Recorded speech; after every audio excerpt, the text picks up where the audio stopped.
එළඹෙන සිංහල සහ හින්දු අලුත් අවුරුද්ද වෙනුවෙන් ජාතික ගමනාගමන කොමිසම සභාව විසින් විශේෂ ප්‍රවාහන සැලැස්මක් සකස් කරලා තියෙනවා. මෙහිදී 8 වෙනිදා සිට 15 වන දින දක්වා කොළඹ සහ ප්‍රධාන නගරවල සිට පිට පළාත් දක්වාත් 15 වෙනිදා සිට 21 වන දින දක්වා පිට පළාත්වල සිට කොළඹ දක්වාත් මේ වගේ ප්‍රවාහන සේවාව අපි පවත්වාගෙන යනවා. මෙහිදී විශේෂයෙන්ම කොළඹ කේන්ද්‍ර කර ගනිමින් බෙස්ටන් මාවත මගී බස් පර්යාන්තය, මාකුමර බස් පර්යාන්තය, කඩවත බස් පර්යාන්තය සහ කඩුවෙල සිට මේ ප්‍රවාහන සේවාවන් කොළඹින් පිටතට ක්‍රියාත්මක වෙනවා. ඊට අමතරව කටුනායක, හොරණ, බියගම වැනි ප්‍රදේශවල සිටත් මෙම සේවාවන් ක්‍රියාත්මකයි. දිනපතා ධාවනය වන බස් රථවලට අමතරව අපි අමතර බස් ඇණියක් සූදානම් කරලා තියෙනවා.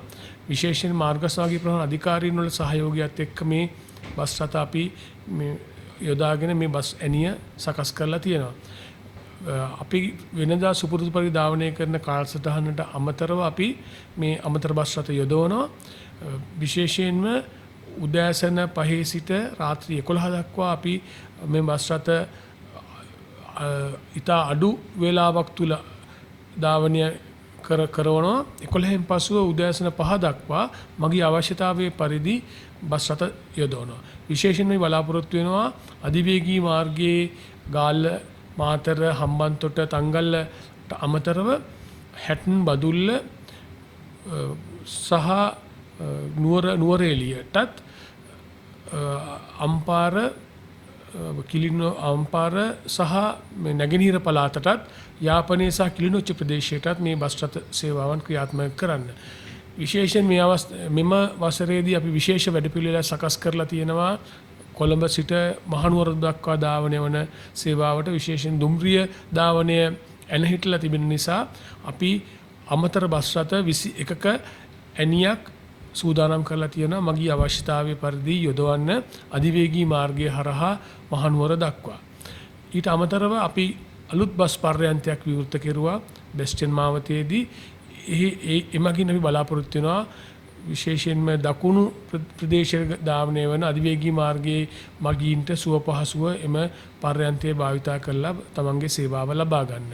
ඊට අමතරව මගීන්ට අවශ්‍ය ජලය සහ සනීපාරක්ෂක පහසුකම් අපි වෙස්ටර්න් මාවතින් සූදානම් කරලා තියෙනවා. අපගේ කාර්ය මණ්ඩලය මේ හැම ස්ථානයකම පැය 24 පුරාම යොදවලා තියෙනවා. අපිට විශේෂයෙන්ම සහයෝගයක් ලබා දෙන ශ්‍රී ලංකා පොලිසිය මගින්ගේ ආරක්ෂාව වෙනුවෙන්. ඊට අමතරව අපගේ ප්‍රධාන කාර්යාලයේ මෙහෙයුම් මැදිරිය පැය 24 පුරාම ක්‍රියාත්මකයි. අනිකුත් බස් පර්යාන්තවලත් අපගේ කාර්ය මණ්ඩලය යොදවලා තියෙනවා. විශේෂයෙන් කොළඹ සහ ගම්ගින් බලාගිය මගින් නැවත පැමිණීමේදී පිට පළාත්වලත් අපි කාර්ය මණ්ඩලය යොදවනවා. මෙහිදී අපි ප්‍රථම වතාවට කොළඹ සිට කොළඹ බැෂන් මාවතේ සිට ගාල්ල දක්වා සුඛෝපභෝගී බස් රථ සේවාවක් කෙරවල පිටිය හරහා අධිවේගී මාර්ගයේ යොදවන්න කටයුතු කරනවා. එය හෙට දින සිට ක්‍රියාත්මකයි. කොළඹ සිට ගාල්ලටත්, ගාල්ල සිට කොළඹටත්. ඒ ප්‍රථම වතාවට මෙහිදී ක්‍රියාත්මක වෙනවා. ඒ සඳහා මගී ජනතාවට පුළුවන් ඒ අවශ්‍ය ප්‍රවාහන සේවාවන් එම ස්ථානයෙන් ලබා ගන්න. ඊට අමතරව අපගේ බස් රථ සාමාන්‍ය මාර්ගවල ධාවන වන බස් රථ සඳහා අය කිරීම 1.5ක් වෙනවා. මගීන්ගේ ගාස්තුවෙන් 1.5ක් සාමාන්‍ය බස් රථවල අය කරන්න දෙනවා. මොකද අමතර යොදවන බස් රථවලට පමණක්. ඒ බස් රථ හඳුනා ගන්න ඒ බස් රථවල අමතර විශේෂ අවුරුදු සේවාවයි සඳහන් කරලා ස්ටිකරයක් අපි මේ අලවලා තියෙනවා. ඒ බස් රථ යොදවන්නේ අපගේ කාලසටහනේ තිබෙන බස් රථ ධාවනය වුණාට පසුව අමතර බස් රථයක් ලෙස. ඒ බස් රථවල ධාවනය කරද්දී මගීන්ගෙන් 1.5ක ගාස්තුවක් අය කරනවා. අධිවේගී මාර්ගයේ සහ අනිකුත් සුඛෝපභෝගී බස් රථවලදී අපි එම බස් රථ සඳහා නැවත පැමිණීමේ ගමන් වාරයේ අපි ඔවුන්ට ගමන් වාරයක් ලබා දෙන්නේ නැහැ. එන්න බස් රථ හිස්ව පැමිණිය යුතුයි.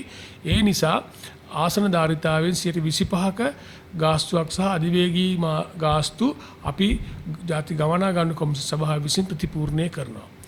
ඉතින් අපි මගීන්ගෙන් ඉල්ලා සිටිනවා ඔබගේ ගමන් පහසුව මේ ස්ථානවල ලබා ගන්න පුළුවන්. ඔබට යම්කිසි දෙයක් දැනගන්න අවශ්‍ය නම් අපිට තොරතුරක් දැනගන්න අවශ්‍ය නම් සහ ඔබට පැමිණිල්ලක් කිරීමට අවශ්‍ය නම් අපගේ 1955 අංකයට හෝ මේ බස් පර්යන්ත වලින් අපගේ කාර්ය මණ්ඩලයට ඒ වාර්තා කරන්න පුළුවන්.